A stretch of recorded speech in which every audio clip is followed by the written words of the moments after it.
What's going on, everybody? Welcome to the Room Moves podcast. I am Jonathan Gonzalez, and we're here with... I'm Jeff Luna. And today we have an awesome guest. We're in the presence of Mr. Daniel Alonzo. Daniel, welcome, man. Nice to have you. Thanks for having me, man. Dude, what a badass little studio you got here, man. Thank you. Really, really nice. Great job, Jonathan. Thank you. So for anybody out there who doesn't know you, tell us a little bit about who you are and what you do. Well, my name is Daniel Alonzo. I actually am an author, speaker, coach, mentor, business owner. I've been an entrepreneur for over 25 years now. I built a financial services company. I have about 1,500 licensed agents, 55 locations, and we do investments and insurance. So we're pretty much a company that teaches people, middle America, about how money works. And so whether it be insurances, whether it be saving for the retirement, college funds, you name it, anything under the sun when it comes to money, budgeting, having a plan, kind of getting your finances right. This is what we focused on for all those years. And today, it's been a nice ride because I built a company that now runs completely on its own. Yeah. So I've been financially free for over 20 years now. Awesome. And I was able to build an organization that now just creates massive passive income. So just income that really doesn't stop. And if I work, it's because I want to work. If I don't want to work, then I don't work. It's that simple. That's the definition. You are the definition of passive income, right? That's it. Well, that's why I wrote the book. That's why I wrote the book, Wealth on the Beach. So awesome. Because that kind of gives you the visual of what everybody's striving for. Again, some people don't like the beach, but that's okay. Mm-hmm. Maybe it's wealth in the mountains. I don't know. But it's just that visual to say, if I don't want to work, I don't have to. Now, I love to work, just so you know. I actually love speaking. I love coaching. I have a coaching program every Wednesday morning. And I get a bunch of people on Zoom. It's a group coaching call. We do lessons. We do Q&As. And I love doing what I'm doing. I still even see clients that come to me, clients that really would like me to help them personally. Mm-hmm.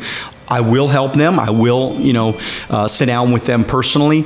But I don't do it very often anymore. It's only really if people reach out to me. Awesome. Yeah. And, building like this group of people that you built, it's really difficult to get to obviously the level that you got to, right?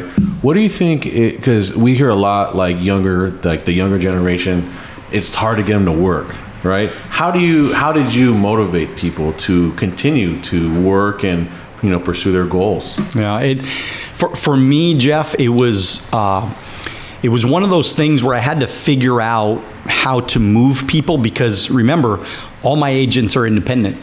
It's kind of like with a real estate firm. Right. Mm-hmm. Everybody's independent.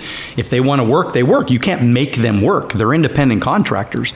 So all of my agents are independent contractors. So I had to figure out, okay, how do I get people to move that I'm not paying a paycheck? And sometimes they would show up to meetings, they would show up to trainings, they would do all this stuff, and they would get paid zero, right? Because they're just not getting results or whatever was happening. Well, I had to figure out that the only way that I could get people to move is by leading from the front. So I always tell people that don't try to get your people to do anything. Just you go do it first and then set that proper habit, set that proper kind of visual for them to see what's possible. And then brag about it, sell the dream, talk about it. I used to call my agents up late at night. Hey, I just wrote a sale, man, made $2,000 tonight. I'm so excited, man. Just recruited a brand new stud. And so they were uncomfortable, right? Now some people didn't like it because they would think I was just bragging, trying to put it in their nose like, you're not doing anything. But the right people, the way that they respond is they're sitting on their couch, they're watching TV, being all lazy, and I call them up and I go, dude, things are rocking, man. People are buying, people are joining, people are rocking and things, I've never felt like things were better than they are right now. And then something would happen to the right people. Not everybody, right? Yeah. But the right people, they go, ooh, that feeling in their stomach. They're like, shit, I'm going to get left behind. So I better get on the fucking phone, man, and I better get shit going. I better make it happen. You know what I mean? And then that's how you get people to move. But the people that are lazy, the truth is, Jeff, they're always going to be lazy. The people that are not motivated, they're always going to be not motivated. That's why we all have turnover. That's why real estate has turnover. That's why my business in marketing was, tons of turnover. Man, I've recruited tons of people that never did anything. Yeah. But that's okay. I'm just looking for those diamond in the roughs, man. Those studs, those studettes that say, hey, I like that coach. I want to be coached by that person. I like to be coached a little bit tough, The whiners and complainers in this world, the victim mentality people of this world, they will never make it, whether it be in your business or any business, they will never make it. Do you, with those types of people that are, whiners, complainers, lazy, do you go out of your way to kick them out of your organization if they're not performing, or you just kind of let it happen on its own? I just ignore them. That's it. It's just, because the truth is, some of these people, it might take them a year. And then all of a sudden the light bulb snaps, right? Like for example, my mentor, he was, he worked at a jewelry store, and he was one of the high ups in his jewelry, like the district manager, something like that. Well, they didn't let him have the day off for his own son's 5th birthday party. So he was kind of just, he wasn't even doing that well in the business at that time. Well, that major event made him snap. So the reason why I'll never kick anybody out is because you don't know what's going to motivate somebody. Like right now, you might be lazy. Somebody might be lazy today. But next week, their boss says that they can't spend the afternoon with their son, for their son's birthday party. Now they get pissed off and they go, F this, man. I'm going all in with my business. I'm going all in on real estate. I'm going all in financial services. Whatever business that they're maybe doing part-time right now, or kind of doing half-heartedly right now, or being lazy at, they all of a sudden go, all right, I'm going to change my life. This guy makes millions of dollars a year passively for 20, 30 years. This guy's been making big money, right? All because he snapped. It was that boss that wouldn't let him have the day off for his son's birthday party, changed his life forever. Of course, he made a ton of money, quit the job, went full time, changed his life. That's awesome. Did you have anything of that happen in your life that made you like tick and like it lit a switch in you or something like that? Or? Yeah, the one thing that I think about is when I had a friend die, because I do life insurance. That's one of the things that I do. And so I'm 21 years old, and I called up a friend of the family, and his name was Eric, and I said, hey, Eric, and his wife's name was Timmery, and Timmery was the older sister of my best friend, Josh, at that time when I was younger. And so I called him up. I called Timmery and Eric, and I said, hey, I would like an appointment with you guys to show you my new business and talk about investments and financial services and insurance and things like that. And this guy, Eric, man, he just would not sit down with me for nothing, man. I called him again and again and again. And of course, I wasn't very good at influencing others. I wasn't good at overcoming objections. I didn't have a lot of skills because I was so new, right? But all of a sudden, I kind of forgot about him after a little while. And then all of a sudden, a year later, he calls me up and he says, I need life insurance. And I go, what are you talking about, man? You've been putting me off for an entire year, man. You won't even sit down with me. You won't even give me 10 minutes of your life, dude. And that's why I kind of was a little pissed at him, because I'm like, dude, you won't give me 10 minutes. I mean, I'm just asking you for a couple minutes. I'm not asking you to buy anything. I'm not asking you to do anything. Just give me a few minutes.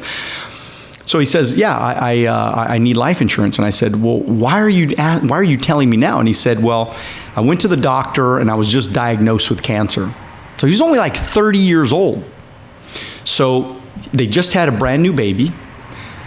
6 months later, he dies. Oh, wow. Dead. Wow. Okay. She loses everything. They got a brand new baby. She has to now move back up north with her parents. So she's got nothing. They lose their house. They had a little condo in San Dimas. They lose everything, or she loses everything because he was passed away. And right in that moment, I said, there's just no way. I mean, I can't believe this is like the most ridiculous thing. I mean, I went to his funeral and I'm like, for $50 a month, I could have given them like $500,000 or $1 million worth of life insurance. $1 million at 10%, that's $100,000 a year for the rest of her life without getting out of bed. Mm-hmm. And I could have put in a plan in place to do something like that for her. Nothing. So that moment, Jonathan, that was my moment that I snapped. My first year I did okay, but I was so new. I didn't make very much money. I think I made 15 grand my first year. And I worked hard. I mean, I was like on it, right? I made no money. But that moment I just snapped and I said, you know what? I'm never going to sit down with somebody and not know my shit. And I became a closer. I mean, I closed. I mean, I made sure I told that story every single time I sat down with a family. I told that story, and that, to me, looking back, that's one of the huge reasons why I had a lot of success early on. That's an interesting lesson. I think, well, one, crazy story, but two, I think when you go through stuff like that, it kind of helps you believe in what you're selling, right? Because it just like solidified everything. It's like, wow, this stuff really, really matters. Let me put this in front of more people to help more people. And it's just like, becomes easier to sell at that point, right? I want to bring up a point too. I think, like what you said about you would call your agents and say, you know, brag, right? I think people, when you talk about, it's one thing to talk about it, right? But when they see it happening, that's motivating to the right person, right? It's like the proof's in the pudding. You know what I'm saying? That's why, you know, these guys, you know, that are influencers, right? They have the nice watch, they have the nice car. That's proof that what I'm doing is working. Right. So I think that's a big concept, because sometimes I think people get too caught up and just talk. Right. And talk is cheap, right? But when it's like that one friend in the group that actually does it, and now you think, oh, it's possible. Now I'm going to do it, right? I mean, I'm sure you've had people that hit you up and be like, see what you're doing. Yeah. Like, oh, he did it, so now I could do it, right? So it's like that moment that the right person would snap at that. That's it. And I think that's a big deal. And that's smart, you know, to stay in contact with them and keep them saying that, hey, every day, you know, something's happening, right? That's it. It's almost like that boiler room moment, right? Yep. Either they close you on why they can't, or you close them, right? That's it. A salesman on every call. And selling the dream is how you close people. It's selling a dream. So as agents, we are either selling the nightmare, right, on how shitty it is to be a salesperson, how shitty it is to be in real estate, how shitty it is to be in financial services, or we sell the dream on how awesome it is. Yeah. So I got up every day and I worked my ever-loving ass off because I wanted to prove that what I was doing actually worked. This was the key. Like, I wanted to prove, because everybody told me it wasn't going to work. All my friends told me, oh, is that a pyramid thing? Is that a scam thing? Is that no, but they're just trying to motivate you so they can make more money off of you. People would tell me shit like that. No. And so for me, it almost fueled my fire, though. Instead of, like, because, you know, most people, you know what they say is they go, well, somebody said it doesn't work, or somebody says it's a scam, so I'm not going to do it. And instead, for me, it was opposite. It actually motivated me because I said to myself, I looked at these people that were saying these things, and I said, well, look at their life. They're not financially independent. They're not millionaires. They don't have total freedom like my mentor. You know, some of my mentors, they weren't free in their life. They didn't have millions of dollars saved. So I'm like, why the fuck would I ever talk to these people? Or listen to these people that are giving me advice like that? Like, what have you ever done? You know, if you got a better idea, tell me. Because I want to get rich, right? I'm 21 years old, man. I want to get rich. I want to get financially free. I want to change my life. I want to travel the world, and I want to have wealth on the beach, and I want to, you know what I mean? Like, I want all these things. Okay, you're trying to put my dreams down, but what's your better idea? You're just telling me that it ain't going to work. Yeah. Well, if you got a better idea, tell me. If you don't, then shut up. I don't want to hear you tell me, you try to put me down.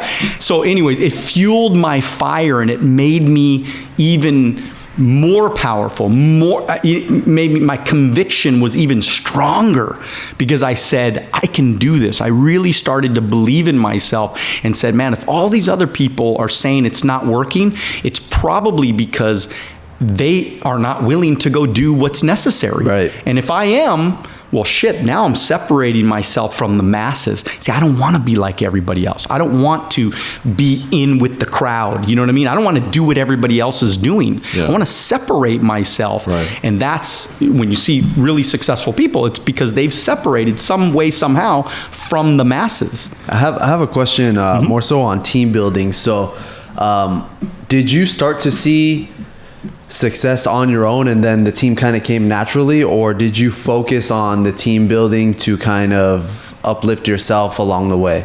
How did that kind of come about? I always thought about team building. Because in my mind, team meant passive income. Right. You know, it's like properties. I used to think about my team as assets. If I buy 10 cash flow producing properties, then I'm cash flowing on each one of those properties every month.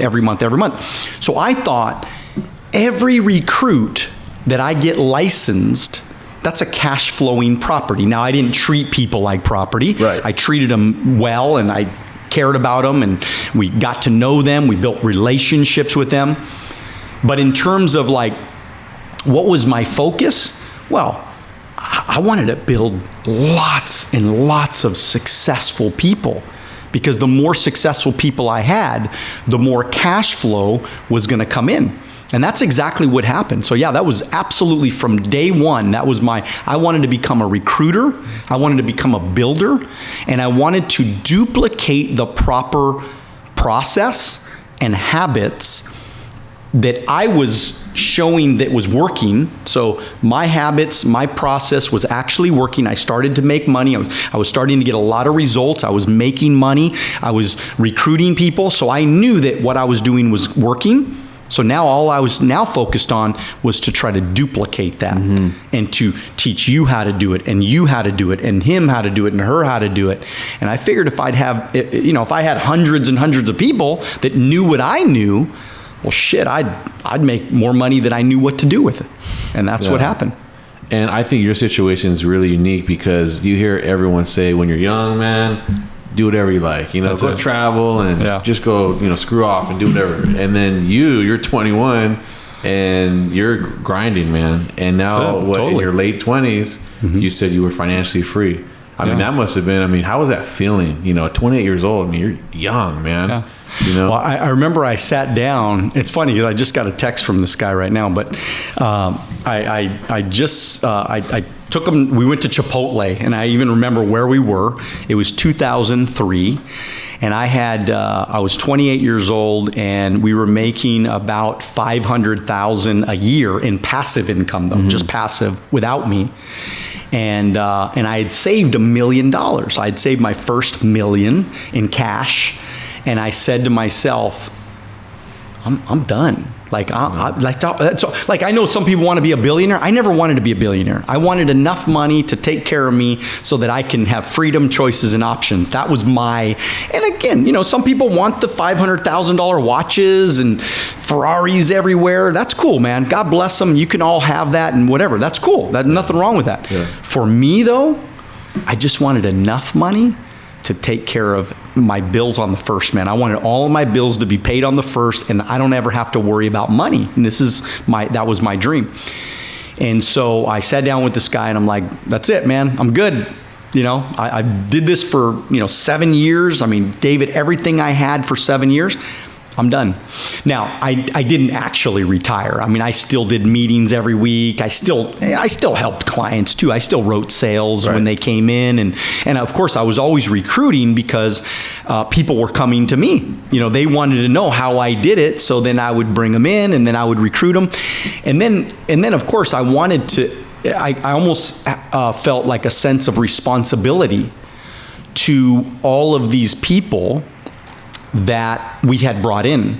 Yeah. And I felt like I still wanted to be there to train them. So that's why I continued to do Saturday trainings. I did Tuesday night meetings where we would, recruit different people. And, we had all kinds of different I put on big events. I put on retreats in Palm Springs. We did all kinds of stuff like that because I wanted to fulfill that promise that I made to every one of those new recruits that were coming in, that yes, you are our priority, and we are going to, one of highest paid guys right now, he actually went to one of those retreats and it changed his life. I mean, one of those retreats made him, go to another level of thinking. And now the guy's making $500,000 a year in income. So, awesome. Yeah. Did you ever, because I kind of put myself in your shoes, like when you first started, was there ever a doubt in your mind that you're like, man, I don't know if I made the right choice, or, like... It's interesting. That's a good question, but I mean, the truth is, I never felt quit. I mean, I can't say that I never doubted. I'm sure there was a time when I was 21 that I was like, oh shit, this is hard, man. Cause it was hard. I mean, it was difficult. I mean, I had no credibility. No, most people didn't believe me. Most people, a lot of people put me down in the early years. I mean, they would look at me because I look young now. I mean, imagine when I'm 21, I look 16. So there was a lot of people that made it difficult for me. So I'm sure there was times that I doubted, that I didn't feel right, but I never felt quit. And this is why, is because when I first got started, I wrote down 150 goals of a lifetime. Okay? I mean, just started writing everything that I wanted. Income goals, where I wanted to live, vacation homes, clothes that I wanted to buy, things I wanted to buy for my mom, things I wanted to buy for my family, right? I mean, just everything that I could think of at 21, I just wrote down. And that to me was kind of like and I put it up on my wall, and that was my reason for never wanting to quit. Because I always used to think in my mind, if I quit, I'll never get all that shit. Yeah. I'll never accomplish any of that stuff. If I go to a job, I was making $7 an hour, by the way, when I started the business. That's how much I was making at my job. And matter of fact, my office used to overlook the Glendora golf course. So I used to watch these people every day. Imagine having a big window right here and watching people play golf all day long. That's what I was in my job. That's what I used to do. And my boss would leave, and then I would just sit and watch people for hours, And I used to watch the same people because I didn't come from money. So I used to watch the same people.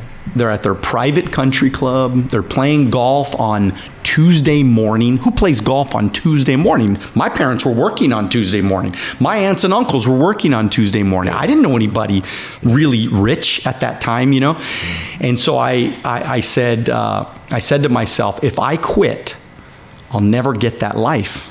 And today I'm a member at Glendora Golf Course at Country Club. So it's amazing how you go from one side of the tracks, right, to the other side of the tracks, and you're in a different environment of the world. It's crazy you say that too, because I worked at Friendly Hills, right, and I was just out of high school. Or I was actually in high school still, and I was working at Friendly Hills, and I remember, thinking the same thing. I'm like, man, like, this is nice. These guys are literally the same people. Yeah.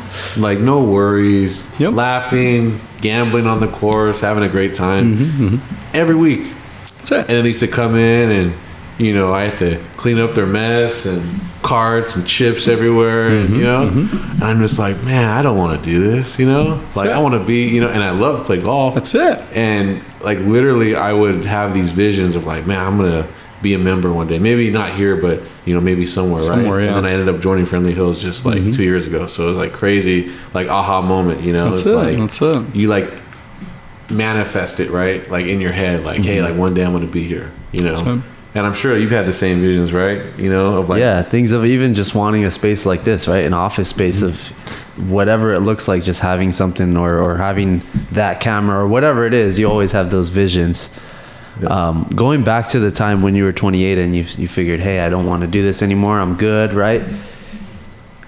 I assume you stopped working as much. Did you feel? Yeah, I pulled it back a lot at that time. Yeah, because my personal production went from here to here. Yeah, Did you feel like a void, like you had lost a little sense of purpose at that time, or? I didn't, because I continued to be in the environment of the business. And those people you brought in, you felt responsible, right? You had so I still trained them. I put on parties. I put on events. I put on, we used to do new recruit nights every month at my house, and we'd cook them dinner and, hang out with them. And again, I was always still involved. I didn't just go on the beach. You know what I mean? Like at that moment, I was still involved. I was still running the game. I was still, showing up to the office 2 or 3 times a week. And so I was still involved, but as far as the purpose thing, and this is why I wrote Wealth on the Beach. Right. This is why I have a podcast called Wealth on the Beach Podcast. This is why I have a coaching program called Wealth on the Beach Club. This is why I do all these things, is because you always have to have a purpose. Right. And I still, by the way, have a little team. And of course, my organization is, if they ever need me, they can always contact me. A lot of them I get on that coaching program that I do every week. They actually get a lot of my teammates, they actually get on that as well. So I'm still always, that's my purpose today. My purpose is teaching people how I did what I did. That's really my purpose in life now, because I believe that for whatever reason, I have been blessed to be able to communicate to other people how I did, specifically how I did what I did. And by the way, that's what that book is about. Wealth on the Beach is about, specifically in 11 universal laws, what I did. I mean, from taxes to sales to how to manage money to frequencies to law of attraction to all these different subjects that I actually implemented in my life to create what I was able to create so fast. Out of curiosity, right? Because you were a saver. And you were young. Yeah. And it was easy to I made this money, let me go buy something, right? Yeah. When you saved the money, right, what was like the first big purchase you made? Oh man, that's funny that you said that, because I was at the fair the other day, and I used to go to the fair every year, and man, I would see one of those $600 blenders, and I like health, and I eat well, and I like smoothies, and I like green drinks and all that kind of stuff.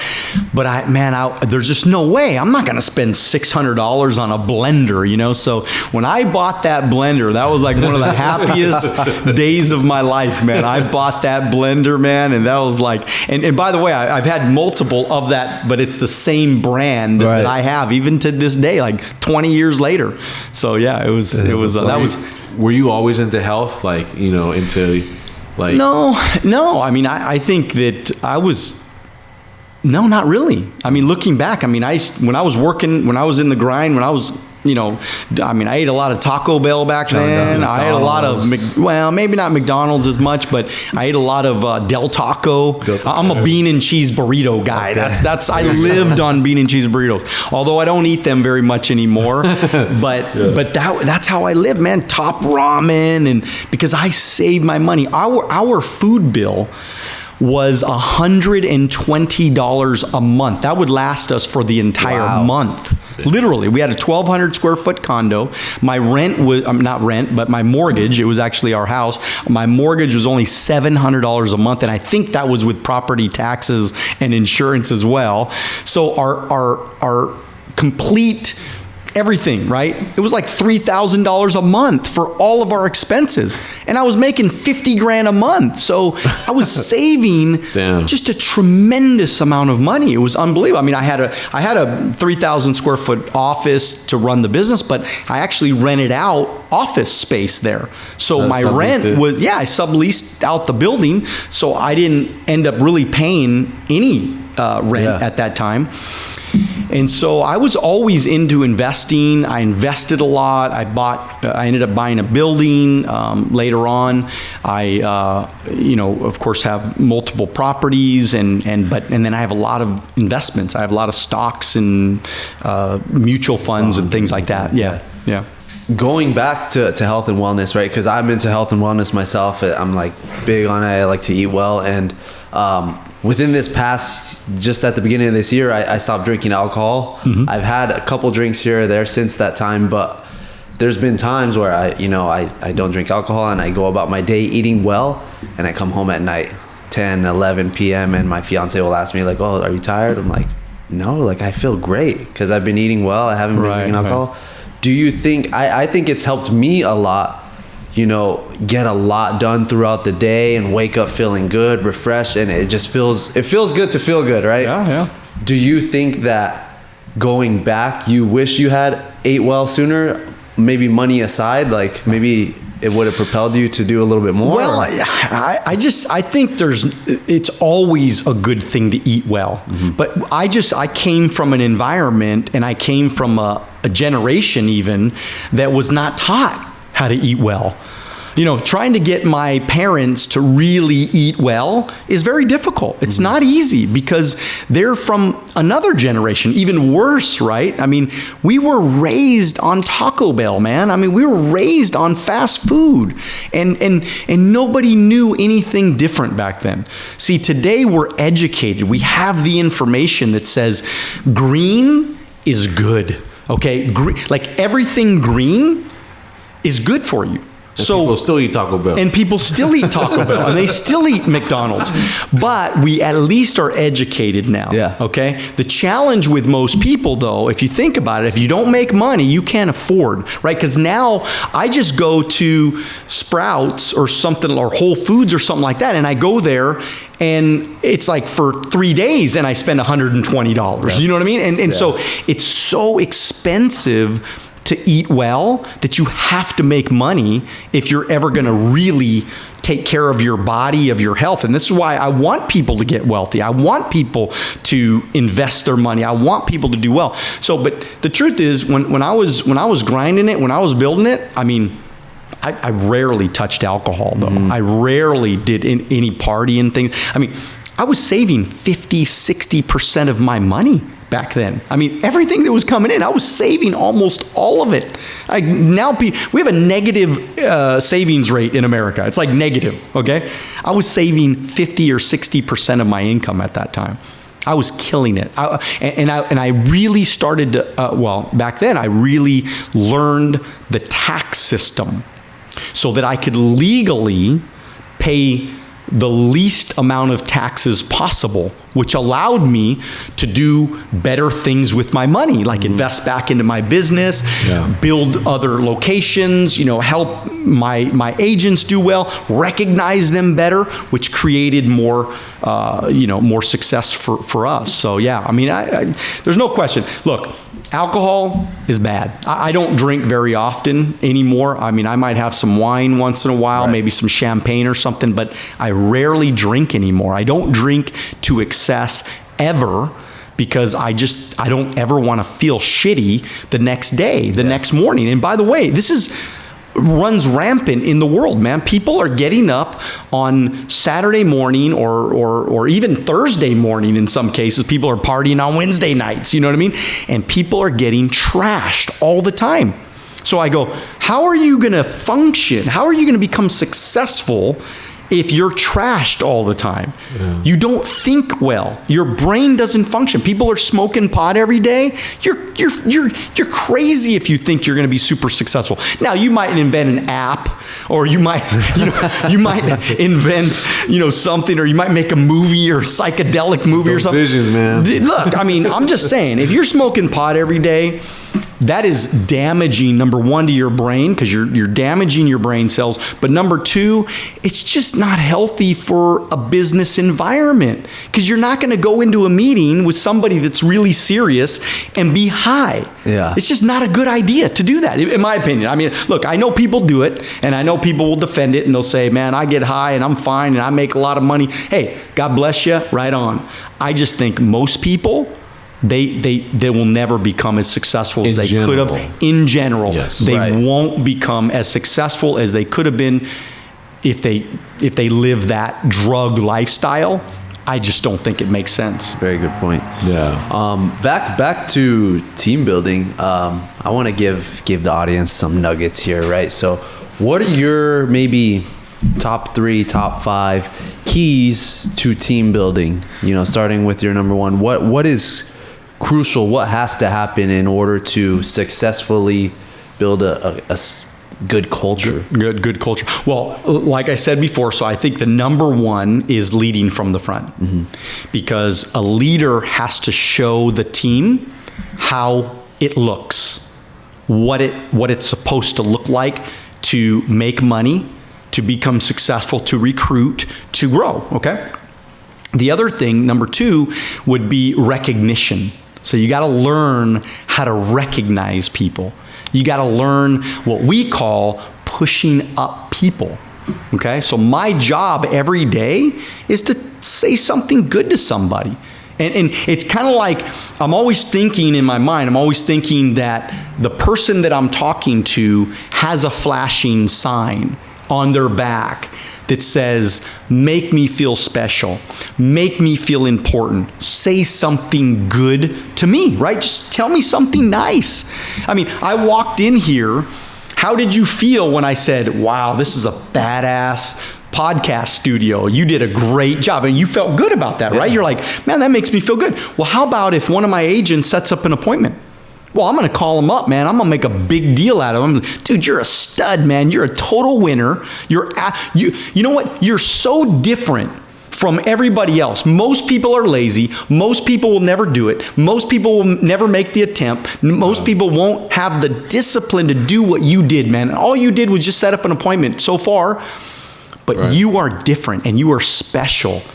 And I just want you to know, man, if you continue being the way you are, you're going to become very, very successful in this business. So their ego like gets stroked a little bit, and they're like, wow, I'd never had anybody say nice things about me before. I've never had anybody recognize me like that. So then they want to do it again and again and again. Like, that's why I always was thinking about getting results for my agents that I was training.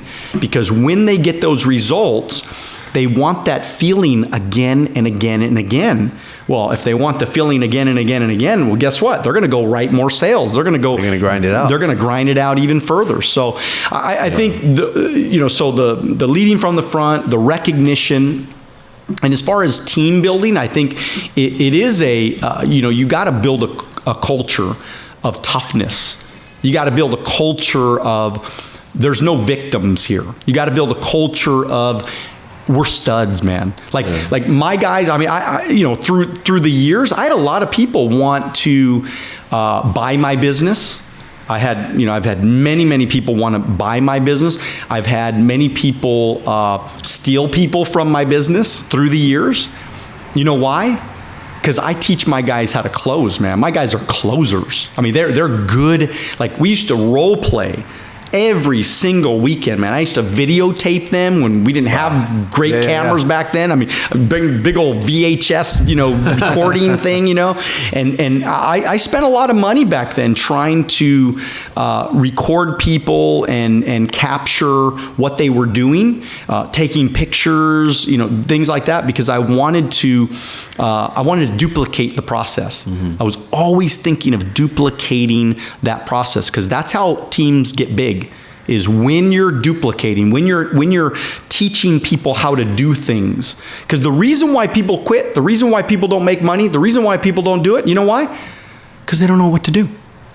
Because somebody recruited them and said, oh yeah, just go do it, man. You're going to be a stud. Just go make it happen. And again, you can believe in somebody all day long, but if they don't know what the fuck to do, man, I mean, they're going to fail. It's like golf. Hey, man, just go hit balls. Yeah, exactly. Figure it out, bro. But it happens every day in business, man. Yeah. So that's why I had tape cassettes in the early days. I had DVDs, all with my recorded voice. I would sit down and I would record every single word that I would say at a presentation. And then I would record that, and then I would play. It's kind of like an online course now. People make online courses. Well, guess what? I had original online courses back in 1999, and I was actually selling the DVDs to my agents. I'd make them buy it. I always made them buy it. I never gave it to them for free, because there's no value. If it's free, there's no value to them. So I would say, here you go, pay me the $5 for the DVD or something like that. And then they would go listen to it. And then the next week they would come back and I would test them. And they would be like, they would know their shit, man. And I was like, okay, I'm on to something here. This is called duplication. This is called massive passive income now. And now my organization, 55 locations, well, every one of those locations is a regional vice president that's running that location. Right. Well, guess what? They've all been through my system. They've all know my process. It's like McDonald's University, right? Mm-hmm. It's just a cookie cutter system, words that we say that 80-90% of the time gets the client to say yes. So this is how, I mean, it's very easy to build teams if you got a bunch of people that know their shit, right? Right. That's impressive, man. And it's crazy, even like in real estate too. I think you provided some great value here because we're trying to build a team, and it's tough, it's tough getting people motivated, because in real estate, same thing. They give you a desk, give you a phone, start making calls, call everyone in your phone book, mm-hmm. And it's not all the time it works like that, you know. So I think having that roadmap, is super important for people. And I think another good point is that's how a lot of people are taught in school, right? Here's the lesson, right? Go do the homework and then come back and all, right? That's it. So everyone thinks like that. Mm-hmm. So I think providing that avenue for people to do that is really good. Yeah. And not a lot of business coaches or just people that try to build teams, I think that's a big fault of theirs that they don't do, Yeah, I think you're kind of solidified what I'm working on right now. I'm just going to tell you what we're doing. I have 2 admin, right? And we're building out the foundation to build out a strong team, right? I have photographers, videographers hitting me up every day, Instagram, TikTok, whatever it is. Hey, I want to work with you. Hey, I want to work for you, whatever it is, right? And I would love to take on more photographers. That means that we can service more properties and spread out, right? I would love to do it. I just don't have the training system of what I know and what I do yet. So right now we're building that out, and then once that's completed, then I can take on more people and say, hey, look, here's the training system. Here's how I do what I do. Now you can work under us. You can learn this, now work under us, and then we can expand that way. But Flux University. Yeah, exactly. And again, the beautiful thing about, you're very, very fortunate.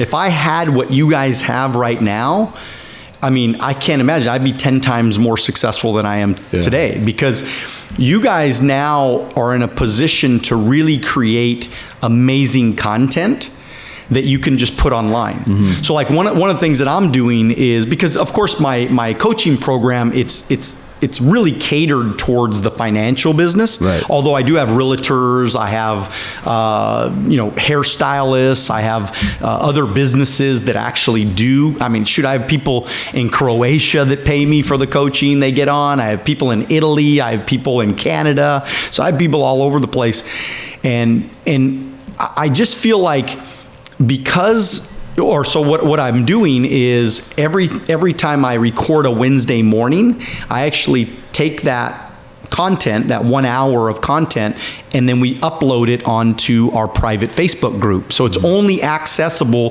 to the people that are paying, of course, but it's for all my agents have access to it.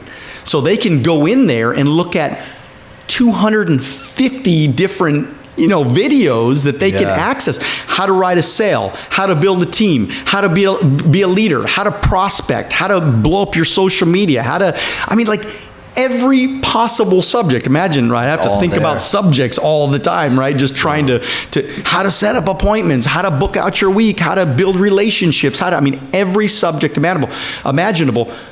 So what's nice is that now, this is why I have freedom though.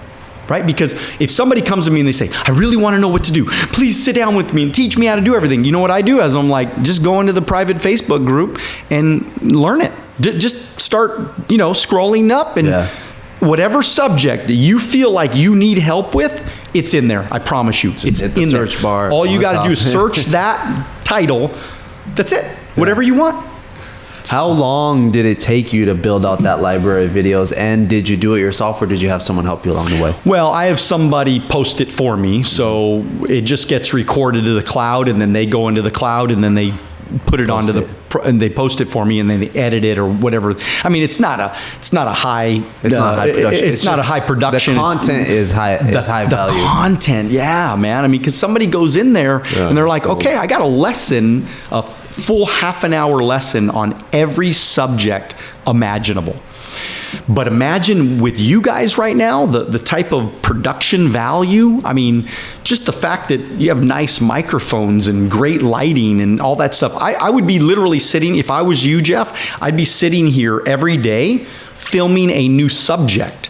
And then I would build a library. This was always my goal. I never really quite did it because I kind of got stopped from the corporation. Right. The corporation didn't want me putting all this content just on YouTube, so they were making me take it down.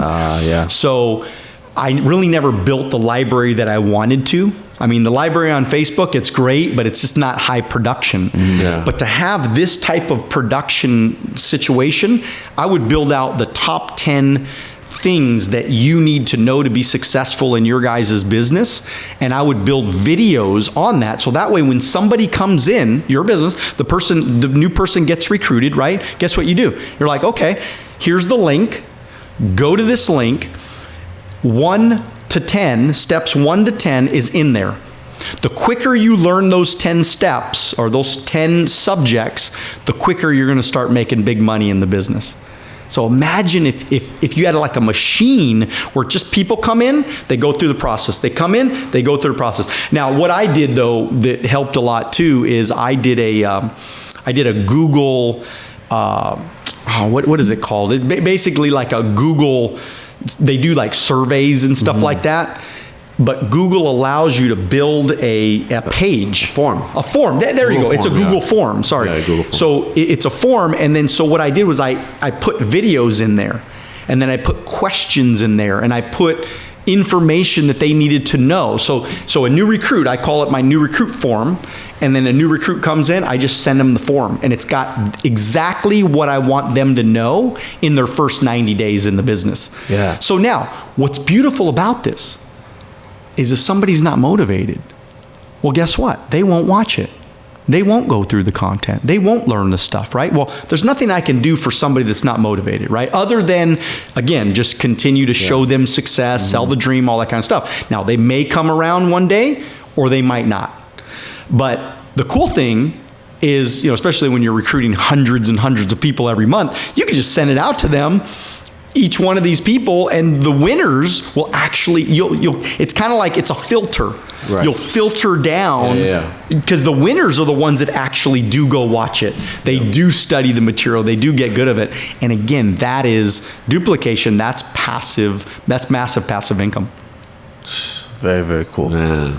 That's what you guys want to do, man. That'll make your life so easy too, because then you could just focus on the winners. You could focus on the people, because one of the challenges that a lot of people have is that we focus on the wrong people for too long. This is a big mistake in business, man. Because we're such nice people. Mm-hmm. We're good people. You're a great guy, Jeff. You know what I mean? We focus on the wrong people, man. Yeah. Back in the day, before you got into the business that you did you try your hand at other businesses?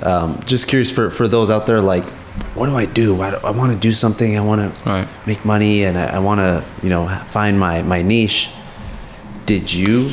I really didn't, man. I really didn't. I tell people all the time, man, I'm one of the luckiest people in the world, because the first business that I tried, which again was controversial back then because everybody thought it was a scam. Everybody thought it was, when you think about multi-level marketing or, building a network of people think about this as a negative thing. Right. They don't realize that every company in the world recruits. Every company in the world, every corporation is a pyramid. There's a CEO and there's a bunch of minions below, right? The difference in my business or your business, the difference is that I could actually start at the bottom and get to the top. Versus most corporations, you're going to start at the bottom. Maybe you'll go up a couple levels, but you'll never get to the top. You'll never have $1 million opportunity. And so I just think that I was so blessed that I joined and it's actually still around. It's a New York Stock Exchange company, but it's still around after 25 years that I've been doing this. And it's only gotten better. The opportunity to be in financial services has never been better, man. I mean, I see more people making more money than I could ever imagine right now. I mean, incomes are exploding right now. What's next for you? What's next for Daniel Alonzo? You said, oh wow, man, you want to help people, right? Yeah. Go ahead. No. I want to continue to write books. So I have 11 universal laws inside of the book, okay, Wealth on the Beach.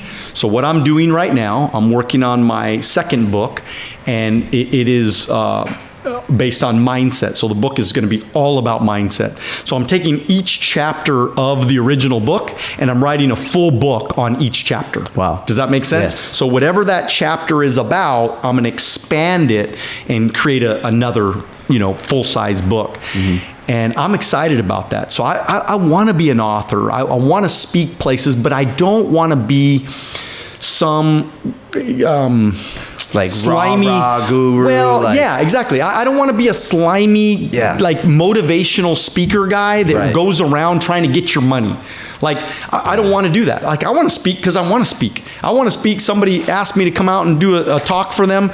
Well, if they want to pay me, cool. If they want to pay me a lot of money, great. If I want to just go see, like I just went and spoke in Italy, right? I told the guy, I'm like, if you pay for my flight and you take care of my food and, hotels and all that kind of stuff, dude, I'll go to Italy any day, man. I'm cool with that. Yeah, exactly. Whatever, man. I'm there, man. I'm there. And he totally took care of me, man. This guy's incredible. I'm actually having him on my podcast pretty soon. He's pretty big influencer and really great guy, building a great multi-level business in Italy and different countries out there. And I swear, man, I just want to keep helping people. I just want to keep giving of myself, because the truth is, I have enough money today to take care of generations of my family. I will never have to worry about money. And I also feel, because I'm a better investor today, I'm going to make, it's going to be ridiculous, the kind of money that I will make, because I'm smarter today than I was 10 years ago. And so my money's compounding even faster right now. Right. And it's very, very exciting. And so it's going to be a great future. I mean, I really feel like, and as far as my business is concerned, I'm going to continue to run my business. I'm going to continue. I'm not going anywhere. People think that I'm selling my business. They're thinking that I'm going to get rid of it. I had a lot of people approach me this last couple of years on wanting to buy my business. So people can buy you out of your position? Oh, yeah, absolutely. Oh. Yeah. I actually, believe it or not, I took over a couple of businesses within the organization over the last 15 years. So, yeah, I've actually...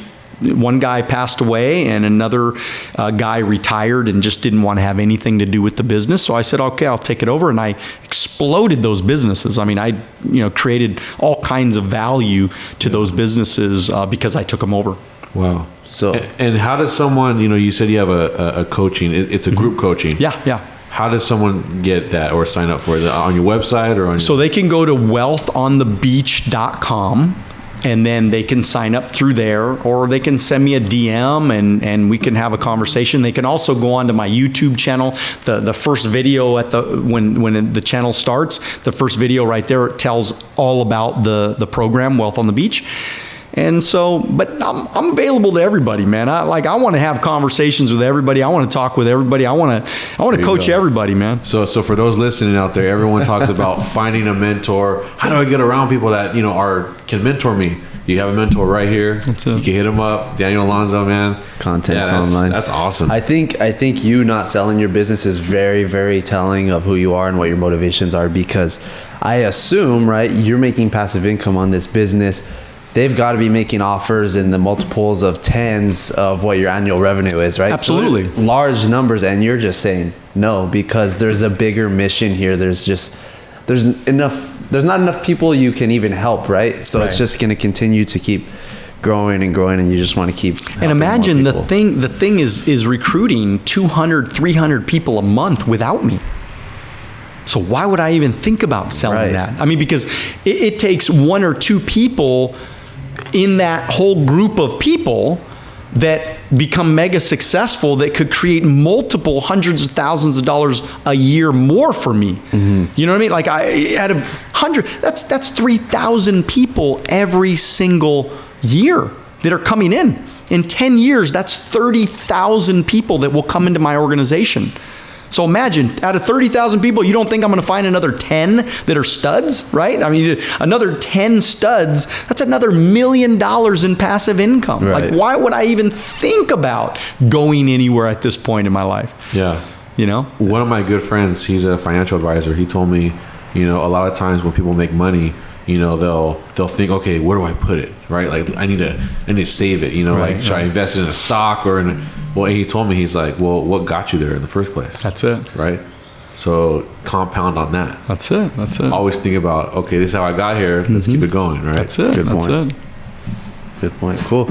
Well, we want to be mindful of your time, so we have one last question before we let you go here.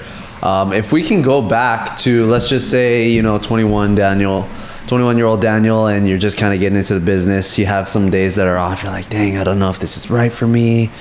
If you can go back now and tell yourself something, your 21-year-old self something, what would you tell him? I would recruit more. I would have been a bigger recruiter. Because that's really the one of the biggest mistakes in business that I believe I made. I would have recruited more and I would have licensed more. And that just means that I should have prospected more.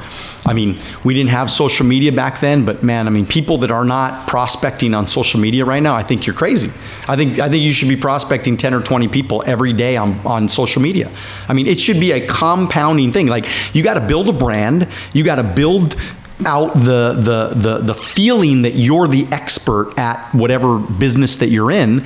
And then you need to go full board at building relationships with these people, because people are dying out there right now, man. I mean, people need opportunity. And I know that's what you guys provide. You guys provide in the real estate arena, you provide an opportunity for people to be a part of an organization that is competent and confident and great at what they do and actually make money and actually do well. Right. And you're willing to teach them how to do that. So to me, looking back, I wish that I would have been... I wish I would have understood that concept even better, because I have 1,500 licensed agents today, but that is nothing compared to what I think I should have had over 25 years. I think I should have, 10,000 agents today. But in the early days, probably the first 10 or 15 years in the business, we really didn't focus that heavily on recruiting. Yeah. We wanted to find the really good ones, but we didn't realize that quantity equals quality. So you're going to find great people, but you have to, unfortunately, you got to search through a whole haystack to find that diamond in the rough, right? Yeah. I mean, it's not easy.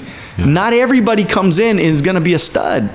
But if you recruit a lot of people and you work the numbers, the law of large numbers, really, well, it's impossible for you to fail. The challenge, I asked somebody the other day, one of our agents, and they're like, yeah, things are not going that great right now. And I said, how many people did you prospect today? And they said, nobody. And I said, well, that's why you're not having any success. Because how easy it is. Like, for example, in my business, I know a lot of businesses are different, but I mean, my business, you know how easy it is? If I recruit one guy and that guy has a little bit of credibility, well, guess what's going to happen? He's going to go take me to go see 10 or 15 or 20 of his friends. This is how I made so much money in the early days, is because I would recruit one guy. I'd take him to go see 10 or 20 people. Well, imagine if I would have recruited 5 guys, instead of one guy. Imagine if I recruited 10 guys instead of, 3 or 4. Well, my business would be so much bigger. I would have made so much more money. I would have built even more successful people.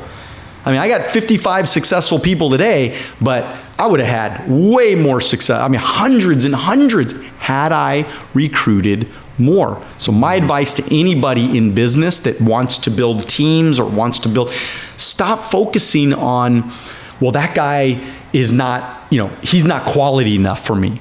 Stop thinking like that. Give everybody an opportunity. Give everybody a chance, and let them trust them until you can't trust them anymore. Like, give them the opportunity, give them the chance until they decide they don't want to do it. Stop trying to guess if that guy's going to do it or not. Just give him a shot. What are you going to lose? You're not going to lose anything. You don't pay him a salary. He's an independent contractor.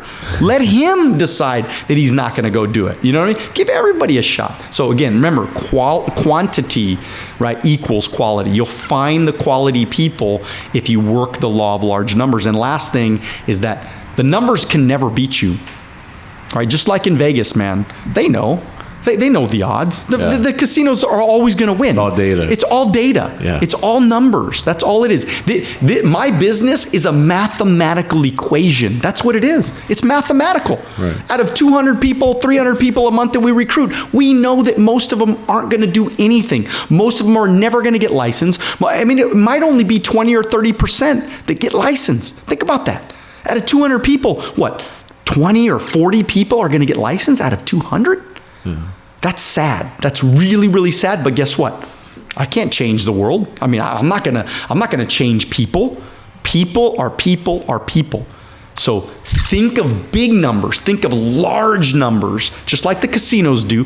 Play the odds, and then what you do, right after you recruit all these people, guess what you do? You spend time with the people that are winners, right? They're going to show you that they're winners by being coachable, by showing up, by doing what they say they're going to do, filling out the form, watching the videos, learning their shit, right? I mean, this is how you know they're the good one. And then you're like white on rice, man. You're hanging out with that dude.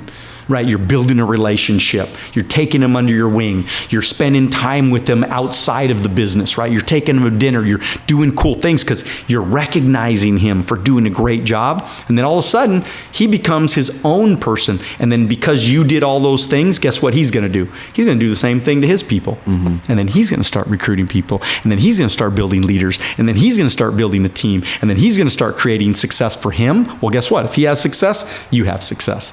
That's the way this game works, man. It's awesome. I think it's beautiful because it's total win-win for everybody. Yeah, I love it. Let me reset these cameras. And all right. This is the best one yet. Alonzo, you're like, we didn't record. It's okay. I got it recorded right here, so we're good. All right, Daniel Alonzo, Wealth on the Beach. Where can we find it? So, www.wealthonthebeach.com. Okay. And then also have my YouTube channel, man. I mean, my YouTube channel is kick-ass. I put all my podcasts on YouTube. So that's just Daniel Alonzo channel on YouTube. And then, of course, if you go to Amazon, you can buy the book, Wealth on the Beach, Daniel Alonzo. And yeah, I mean, and I think just even Instagram, just connect with me on Instagram. Somebody has a question. I mean, I answer questions all day long. Somebody has a question, just send me a DM. Daniel, got a question. Saw you on the Real Moves podcast, man. So, but seriously, I want people to reach out to me and say, I saw you on the Real Moves, and let's be friends, man. I want to build relationships with everybody. Awesome, man. Follow him. Thank you. His information's down below. Daniel. Appreciate it, man. Yeah, thanks for coming through, Appreciate man. you guys This has for been having awesome. me. This has been one of our best ones yet, of course. Yes, sir. Thank you guys so much for watching. If you guys have any questions, comments, leave them down below. Daniel will be happy to answer. We can answer any questions as well. Other than that, thank you guys so much. Be sure to like and subscribe, and we'll see you on the next one. Yes, sir. Thank you.